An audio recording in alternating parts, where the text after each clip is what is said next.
इसको मापने के लिए एक टर्म होती है हमारे पास एफिशिएंसी को मेजर करने के लिए, ओवरऑल इक्विपमेंट इफेक्टिवनेस, ठीक है। OEE की फुल फॉर्म क्या होती है, ये मैं लिख रहा हूँ, ये प्रोडक्टिविटी मेजर करने के लिए ओवरऑल इक्विपमेंट इफेक्टिवनेस,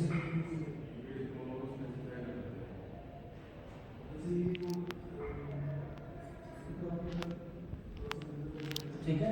और इक्विपमेंट इफेक्टिवनेस OEE है ना। अब इसी को अगर 100 से मल्टीप्लाई करोगे,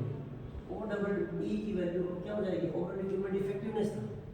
100 से मल्टीप्लाई करेंगे तो वो हो जाएगी एफिशिएंसी, क्या हो जाएगी,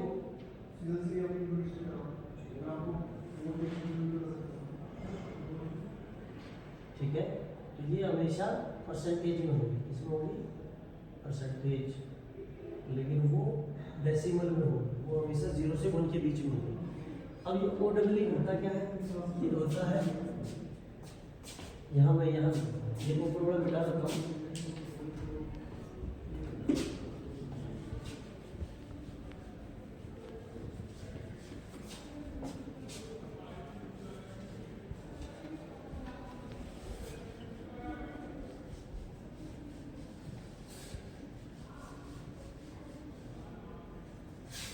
है ना।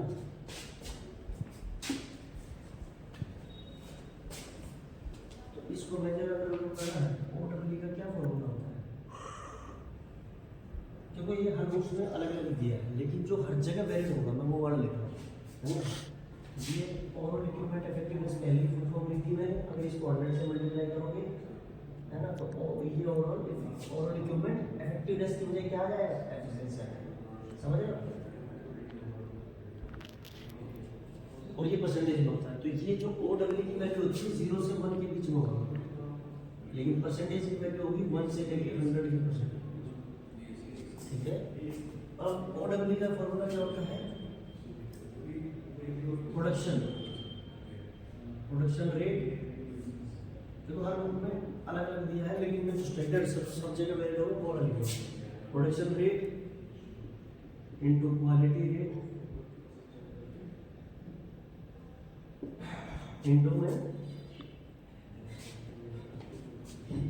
टाइम,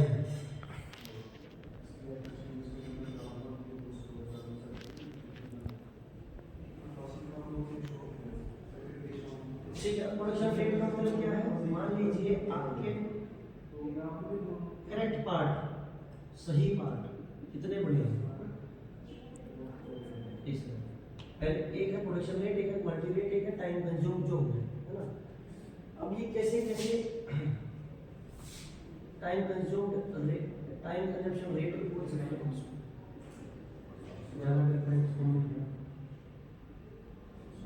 ठीक है। तो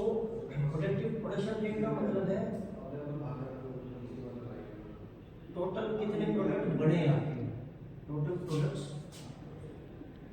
फॉर्म हुए, टोटल प्रोडक्ट्स कितने बने, है ना, और बनने कितने, बन कितने सकते थे,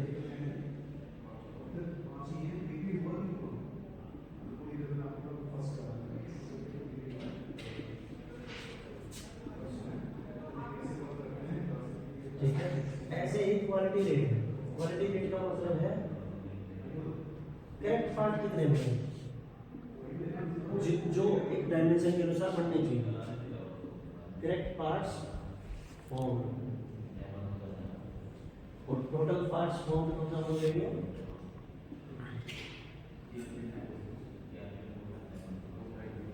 ठीक है, इनटू में टाइम कंजप्शन रेट, यानी टाइम टेकन लगा कितना, और टाइम अवेलेबल कितना था वो भी देखना है,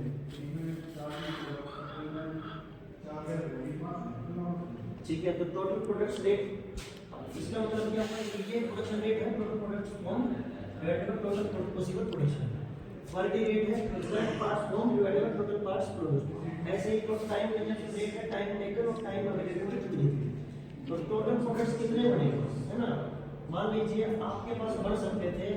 एक दिन में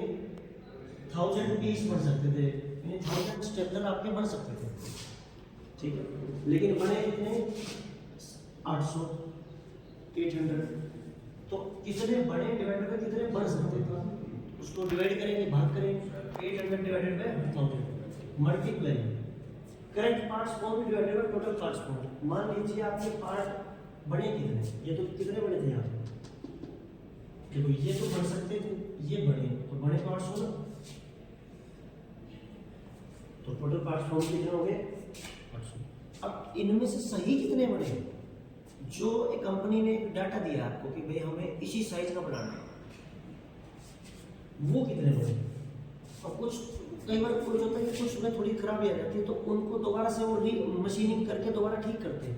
तो ठीक हो करने के बाद जो फाइनली में जो बिल्कुल ओके है, जिसको आप गाड़ी में लगा सकते हो, कहीं यूज कर सकते हो प्रोडक्ट को, वो कितने बड़े। मान लो 800 टोटल बड़े थे, लेकिन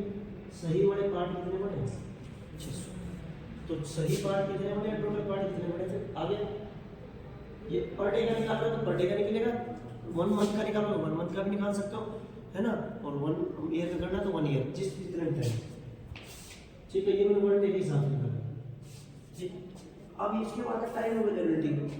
और एक होता है टाइम टेकन। भाई फॉर एग्जांपल आपने दिन भर आपकी मशीन चल सकती थी 24 घंटे चल सकती थी, कितने घंटे चल सकती थी, अब यूनिट सेम रखना, 24 घंटे चल सकती थी, लेकिन चली कितनी देर, सिर्फ 21 घंटे, यानी 24 घंटे कोई मशीन चल सकती थी, लेकिन चली कितनी, 21 घंटे। इसीलिए जो 21 कितना टाइम लगा लिया उसने, हमने लिया यूज किया, तो कितना लगा सकते हैं, यूज कर सकते हैं, और इन सबको मल्टीप्लाई करके जो वैल्यू आएगी वो 0 से 1 के बीच में तो आएगी। अब इसको सिंपलीफाई कर दो, 800 से 800 कट गया भाग करने में, 0 से 0 कट गए, अब ये 2 3 6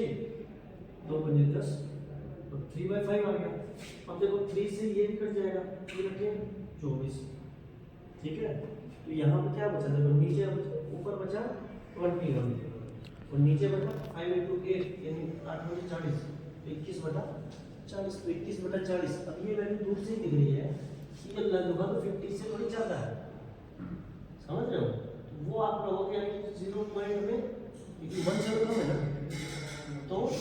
40। अब इसको भाग कैसे करते हो आपको पता ही नहीं, तो 210 को भाग किया, 21 को भाग करना 40, तो जब अगर पूरा, अब ये जो भाग करेंगे पूरा हो नहीं रहा है, डिवाइड हो नहीं रहा है, तो हमें क्या करना है, 0 एक्स्ट्रा लेनी पड़ेगा, लेकिन वो 0 तभी ले सकते हैं जब हम डेसिमल लगाएं, डेसिमल लगाया, अब ये देखो 4 पंजे 20, अभी भी बच गया 10, यानी 4 पंजे 20, यानी 440 × 5 200 हो गया, 0.5 तो पहले आ गया। अब ये 10 1 0